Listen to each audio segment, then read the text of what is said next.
Hello and welcome to Dr. T's Math. In this video, I will demonstrate how to calculate instantaneous rates of change and instantaneous speed, both using derivatives and the difference quotient, which is like a pre-calculus algebra 3 version of the derivative. In the first example here, we've got the volume V of a right circular cylinder of height 6 feet and radius r feet is V, which equals 6 pi r squared. Let's draw a picture, it always helps. So we got a can of soup or something. It's a big can of soup because it's 6 feet tall. It's got a radius of r feet.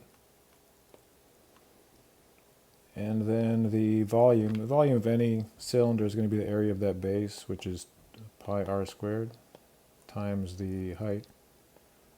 So we got pi r squared h, and that matches 6 pi r squared. So V of r, volume as a function of radius, is equal to 6 pi r squared.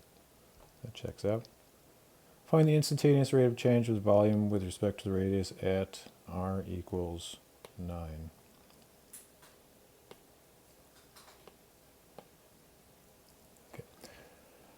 So it's important to recognize that we're not solving for the volume when r equals 9. We could solve for the volume when r equals 9 just by substituting there. And we're going to get 6 pi times 81, which is 486 pi. We're not solving for that. What we are solving for is the amount of increase in volume as we increase the radius. So at the radius equal 9, that's going to be a different value than the increase we would see when the radius is at 2 and 7 and so on. And if you know calculus, this easiest thing to do here is just take the first derivative.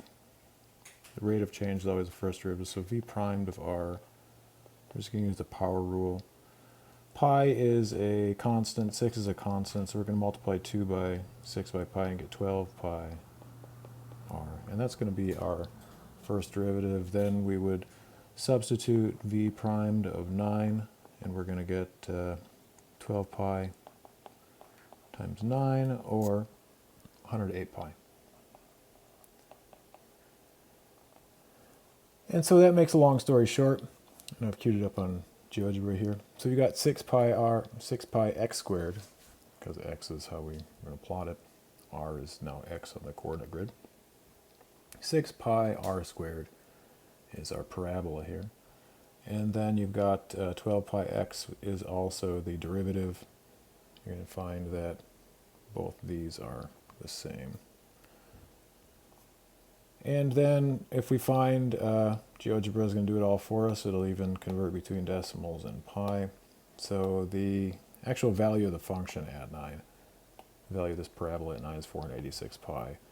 And then at 8, the difference between 8 and 9 is roughly 102, so we are approaching that 108 mark there. And then to 10, so the average rate of change between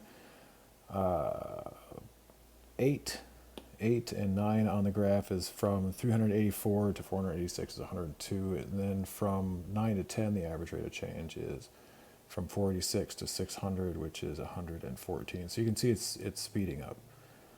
486 is not quite halfway between 384 and 600.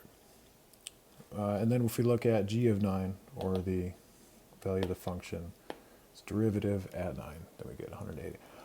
But if you don't know how to take derivatives, you can also do a difference quotient. So it's going to be like the derivative, so to speak, at 9 is the limit as r approaches 3. So r approaches 9. And so we've got v of r minus v of 9 across the top, and then on the bottom r minus 9. That's our difference quotient, and that comes from the general formula the change in position per time, change in delta S, delta T, f of t minus f of c over t minus c, the difference quotient. In other words, the first derivative, or f primed of c, is equal to the limit as time approaches c, f of t minus f of c over t minus c. And when I was in school, this right here was pretty confusing. I didn't really like all these things here. And so the derivative, the first derivative actually ended up being much faster. But this is the proof of the first derivative, and the power rule, the quotient rule, the product rule, and chain rule and all that is just some ways to make the algebra go faster. So let's complete this difference quotient here. We've got the limit as as r approaches 9. And what have we got? 6 pi r squared minus 486 pi divided by r minus 9. And then that's equal to, likewise, the limit as r approaches 9. And on the top we can factor out 6 pi from both of those terms, 6 pi r squared and 486 pi, we get r squared minus 81. That's a difference of squares over r minus 9. And so we're going to have common factor on the top and bottom. So limit as r approaches 9. 6 pi times r plus 9, factoring the difference of squares, r minus 9, all over r minus 9. These two cancel out, and we're left with the limit as r approaches 9. 6 pi times r plus 9. And now let's just substitute r equals 9. We get 6 pi times 81, or 486 pi.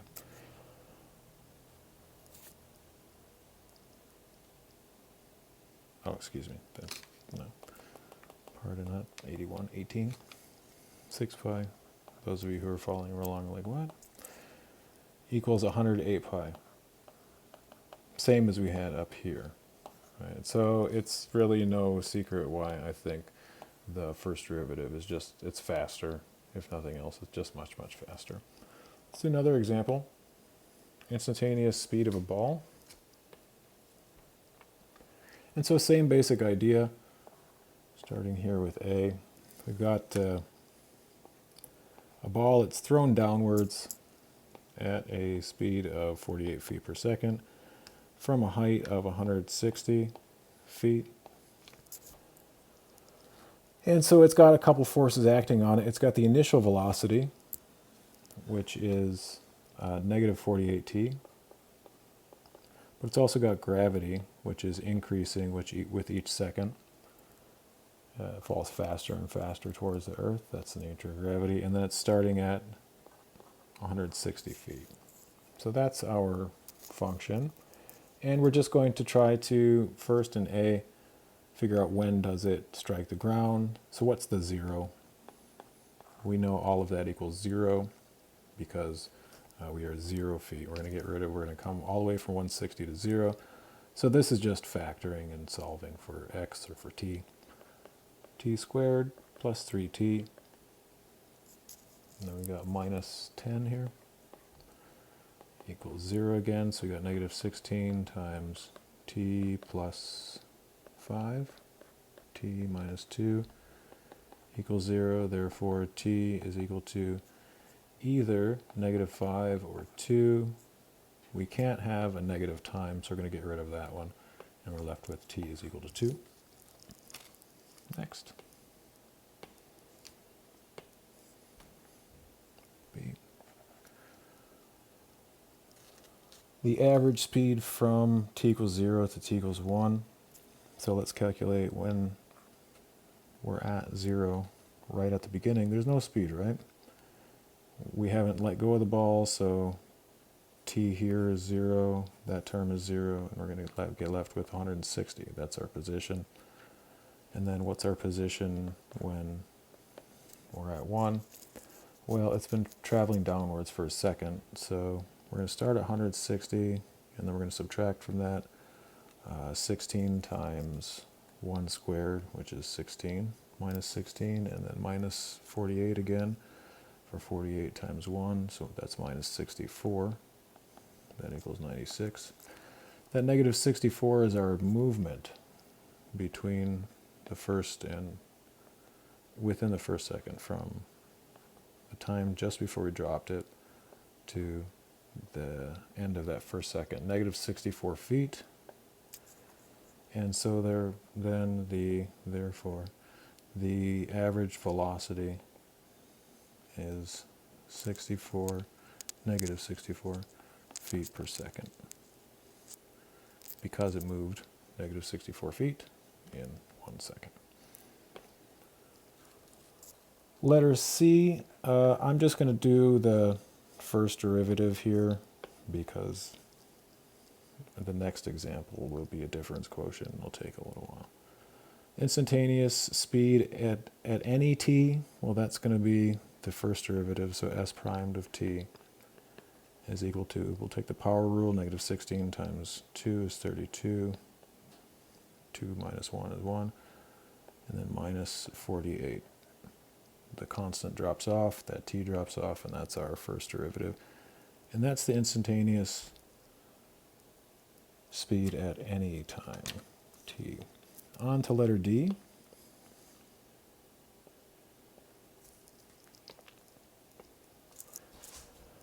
All right, so what's the instantaneous rate, instantaneous change or instantaneous speed at time equals 1? So that's just s primed of 1. S primed at 1 second. So the derivative at 1 second is that rate of change at what's the slope when s equals 1. That's going to be negative 80 feet per second. So just substituting here. So negative 32 times 1 is negative 32.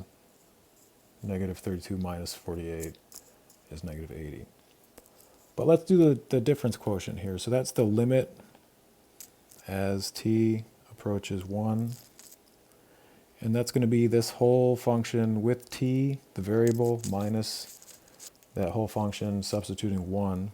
So we're going to get negative 16t squared minus 48t plus 160 in parentheses minus. And then we're just going to substitute negative 16 times 1 minus 48 times 1 plus 160. All of that is over t minus 1. Carry out some math. Negative 16t squared minus 48t plus 160. And that all of that's going to be minus. You can have a minus 160 here. Take that negative 1, apply it to the plus 160. And then you've got minus a negative 16 minus a negative 48. These two 160s cancel out. 16 and 48 ends up being 64, so plus 64. All over t minus 1. And then this looks like it's going to be easier to factorize. So as t approaches 1, our limit turns into something more manageable like negative 16t squared minus 48t plus 64 over t minus 1. We can factorize that. Limit as t approaches 1. Negative 16.